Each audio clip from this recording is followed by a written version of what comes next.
Une espèce mutante ayant vécu pendant 800 ans apparaît soudainement dans une forêt. La mère, Lucy, accompagne ses enfants. Ils tentent d'échapper à ce monstre apparu de nulle part. Étrangement, Lucy choisit de sortir une corde. Elle les attache tous les trois ensemble. Puis, il semble qu'une force mystérieuse soit intervenue.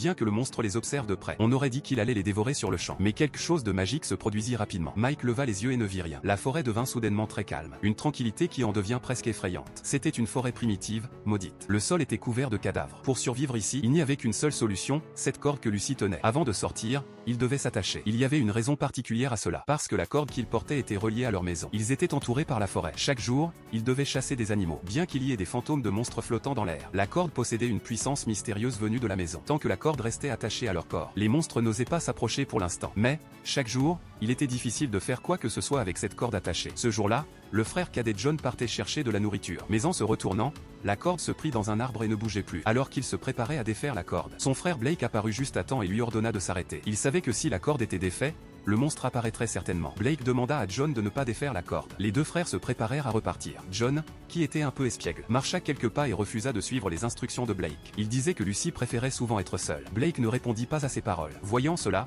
John marcha sur la corde.